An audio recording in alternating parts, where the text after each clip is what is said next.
Nous voilà ce jour, qui semble important pour une vidéo comme celle-ci, parlant de sujets qui peut devenir tabou pour certains et pour d'autres qui fait partie de leur vie ou de leur esprit. Aujourd'hui, mon sujet portera sur 3 catégories. La première parlera de l'homosexualité, la seconde sera sur les lesbiennes et la troisième catégorie parlera des transgenres. Tout d'abord, je ne veux aucune insulte en commentaire. On leur doit le respect parce que ce sont des êtres humains comme nous. Alors commençons. L'homosexualité, qu'est-ce que c'est ? Ce sont 2 hommes qui sont tombés amoureux. 2 hommes qui ne peuvent pas passer une journée sans l'autre. L'homosexualité ne date pas d'aujourd'hui. Cela fait des siècles que ça existe. Mais malheureusement, ça commence à peine à être accepté dans le monde, du moins dans certains pays. Certaines personnes se comportent affreusement avec ces personnes. Des insultes, des jugements, des regards blessants. D'autres les frappent, les tuent. Ça me répugne. Il y en a même qui les renient de leur famille. Une fois, j'ai entendu une fille avec qui je restais me dire « Si ma fille ou mon fils aime la personne du même sexe, je lui dis de partir, de prendre ses affaires, de ne plus revenir. Je n'ai pas fait d'enfant pour avoir ça. »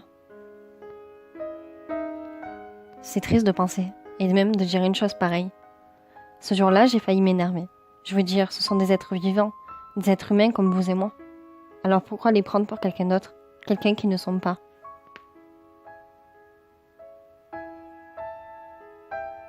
Ensuite, il y a les lesbiennes. Ce sont des femmes qui s'aiment, comme les homosexuels. Mais là, ce sont des femmes.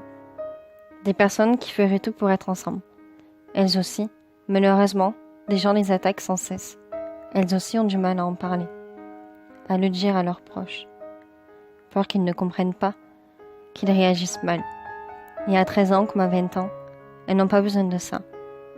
Elles ont besoin de soutien quand la plupart des personnes les repoussent, quand la plupart des personnes souhaitent leur mort.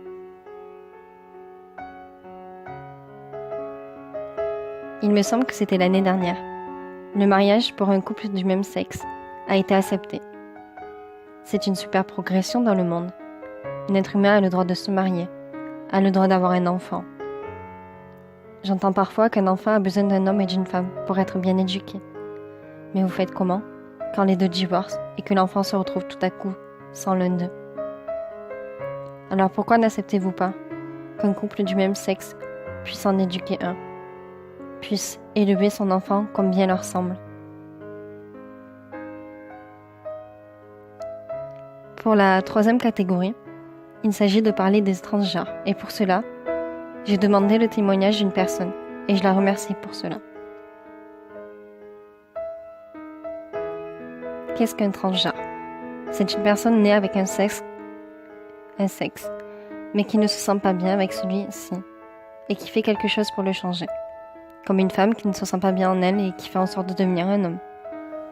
Pour la plupart, ces personnes se donnent des nouveaux prénoms pas totalement officiels et oublient leur G-name, c'est-à-dire le prénom approprié à leur sexe biologique. Cela peut se manifester à plusieurs âges, à 13 ans comme à 30 ans. Cela dépend des personnes et de ce qu'ils savent sur ce sujet-là. Certains médecins, certains psychologues ne s'y connaissent pas encore là-dessus, ce qui est un grand inconvénient quand il s'agit d'informer les personnes ayant besoin d'apprendre.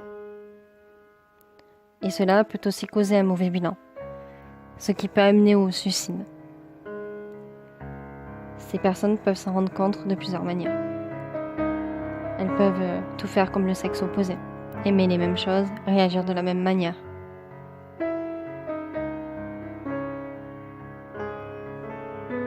Ce mal-être s'appelle la dysphorie de genre. Pour atteindre le but final qui est de devenir le sexe opposé, il faut avoir une attestation d'un psychiatre qui doit faire un diagnostic de transidentité. Car en France, par exemple, c'est une pathologie inscrite dans le manuel diagnostique des troubles mentaux. Ensuite, il faut prendre un rendez-vous avec un endocrinologue qui fera une prise de sang et une IRM pour pouvoir donner le bon traitement si c'est possible. Puis, il donnera un traitement hormonal de substitution. Pour finir, il y a les opérations chirurgicales. Le traitement peut rendre souvent stérile. Mais c'est un choix et ces personnes connaissent les risques. Et encore, cette fois, les proches comme les inconnus peuvent juger et mal comprendre cela. Et malheureusement, certains peuvent en amuser. Voilà, nous avons appris des choses. Nous savons surtout que l'être humain d'aujourd'hui comme d'hier n'a pas vraiment changé. Ces 3 sujets se sont simplement libérés et sont beaucoup plus vus. Il y aura toujours un manque de respect de la part de certains. Peut-être qu'un jour ils changeront d'avis. Du moins, c'est ce que j'essaie de faire avec cette vidéo. Vous savez, il n'y a rien de différent entre un hétéro, un homosexuel, une lesbienne ou un transgenre. On est tous faits avec le même squelette. On a tous des organes vitaux. On respire tous, on meurt tous. On est tous pareils. Dites-vous bien ça, on se ressemble tous. Même si notre personnalité est différente, on se trouvera toujours des ressemblances. Et comme disent certaines personnes, on descend du singe et on vit sur la terre. Alors pourquoi s'entretuer quand on peut s'aider ?